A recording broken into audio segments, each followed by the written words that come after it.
2027 one day বিশ্বকাপে সরাসরি খেলার সমীকরণটা বেশ জমে উঠেছে।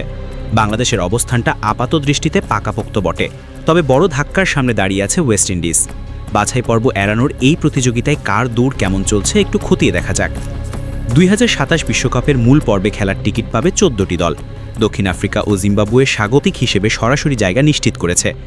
বাকি দলগুলোর মধ্যে নির্দিষ্ট সংখ্যক দল ওয়ানডে র্যাঙ্কিংয়ের ভিত্তিতে সরাসরি বিশ্বকাপের টিকিট পাবে, আর এই জায়গাগুলোর একটিতে থাকার লড়াইয়েই গুরুত্বপূর্ণ অবস্থানে রয়েছে বাংলাদেশ।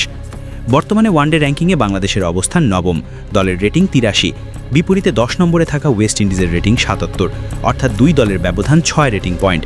আর বাংলাদেশের জন্য সবচেয়ে বড় স্বস্তির জায়গা হলো 30 সেপ্টেম্বরের আগে আর কোনো ওয়ানডে খেলবে না বাংলাদেশ, ফলে এই সময়ের মধ্যে নিজেদের রেটিং হারানোর কোনো ভয় নেই। অন্যদিকে ওয়েস্ট ইন্ডিজের সামনে সময়ের সঙ্গে পাল্লা দিয়ে র্যাঙ্কিংয়ে উন্নতি করার চ্যালেঞ্জ।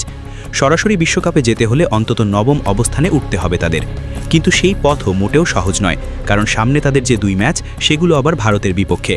শুধু প্রতিপক্ষ ভারত বলেই নয়, ম্যাচ দুটিও হবে ভারতের মাটিতে। ক্যারিবীয়দের জন্য সমীকরণটা তাই বেশ কঠিন। ভারতের বিপক্ষে ভালো ফল ছাড়া রেটিং বাড়ানোর সুযোগ নেই, আবার 2 ম্যাচে কাঙ্ক্ষিত ফল পেলেও বাংলাদেশের 83 রেটিং অতিক্রম করা সহজ হবে না।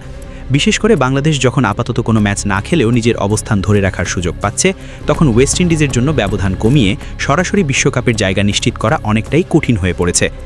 এখানেই আফগানিস্তানের জয় বাড়িয়েছে ক্যারিবীয়দের চাপ।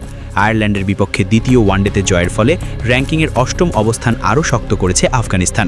ফলে সরাসরি বিশ্বকাপের টিকিটের লড়াইয়ে ওয়েস্ট ইন্ডিজের সামনে জায়গা আরও সংকুচিত হয়েছে।